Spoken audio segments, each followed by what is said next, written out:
All right, good morning, people. So, like I said, gonna try to film some more content. This morning, it's a little bit chilly, and I am gonna start the process of clearing this stuff out. So most of the small stuff, I mean, I got that one tree right there that's kind of bigger, and it's almost got a lean to it, which is going towards the road, which is a little disappointing. I'll figure it out though. So yeah, for today, this big tree's staying, the big pine's staying, but some of this other stuff is coming out. So got a couple saws in the truck. Got the smaller still, which, because most of these trees are smaller, I didn't bring the bigger one out. I should be able to use the smaller one. And then I got the Home Depot saw for all my light work. And trimming trunks down to the ground level. So I don't want to use a still down close to the ground like that, because if you've used a saw before, you know when you try to get those stumps really low, you end up hitting dirt and stuff. So don't want to use a still for that, so I use the Home Depot saw for that. That thing's seen the ground before anyway, so it's no big deal. I think the chain's somewhat sharp on there, but just some of the smaller stuff, trimming it down. So yeah, you know, here's me doing a little saw work. All right.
All right, so that went about as planned.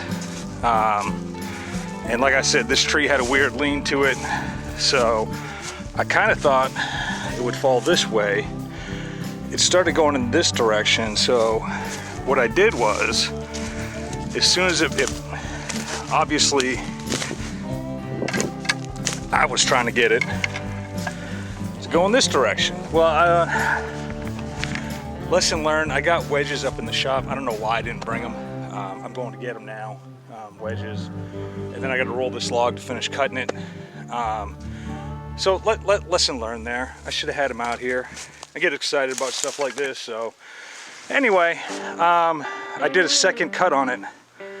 There is a light post right there, if you guys can see that.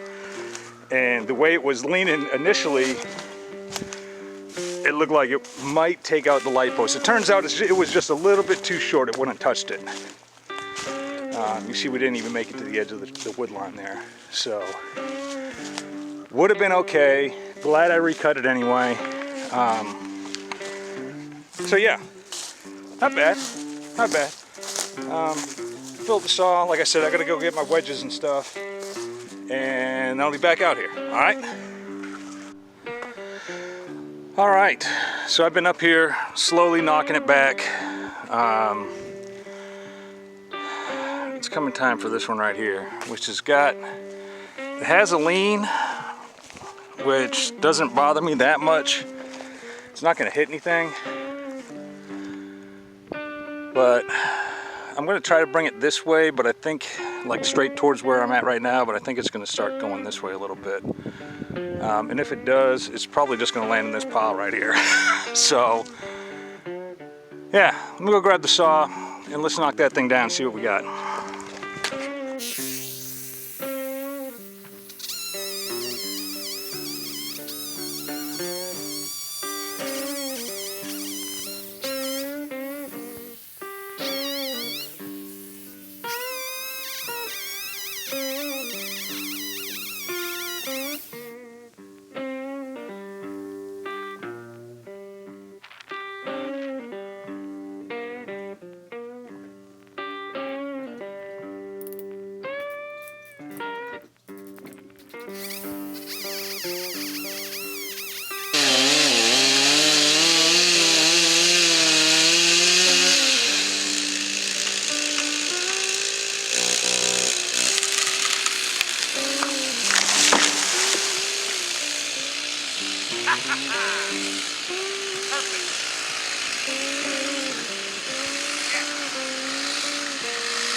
Alright, so I'll have to look and see where that stopped. This camera only records 20 minutes at a time, so obviously it's been more than 20 minutes. But as you can see, it fell just where I wanted it to. I'm pleased as punch. So, let me show you what I did. Obviously I cut a wedge out, direction I wanted it to go. And you can see I used a wedge to kind of get it to move the way I wanted. See the hinge worked out just fine. The hinge did, hinge did just what it was supposed to do. So kept it going in that one general direction, which is good. The only thing I did wrong, if anything, I mean, if you can call it wrong, is this is my, down deep here, this is my original cut. After I put the wedge in, I did a plunge cut. And so I came in, and it was up here somewhere. So, other than that, hey, not bad. I'm not even a lumberjack. So, got to get all this cleaned up. All the brush is getting chipped, of course. And hopefully you guys can see me. All this stuff, obviously it's cut to length, right? Cutting it all up, gets burned. So people out here at Foxfire Farm, they heat their homes with wood. They've also been known to sell it. So good firewood. The shop has got a wood stove in it, and the office that Lisa and I are fixing to occupy upstairs also has a wood stove in it. So we're kind of making sure that we're nice and warm for next winter. So good stuff. I gotta check the time. This afternoon I gotta work on some other projects. I can't just do this all day, although I might. As the weather gets nicer, I might put off the chicken coop till tomorrow. It's supposed to get warm. It's supposed to be like 70 by the end of the week again, okay? 30 something a day. 67, 68 degrees on Saturday. Yesterday dropped down. Had snow at some point last night, just dusting. But all this little stuff, I gotta clear all that out too. So I still might do that. One more decent sized tree to fell. It's a gum tree. And a couple nice ones right there we gotta drop. So anyway, I gotta get back to work. All right, y'all take it easy.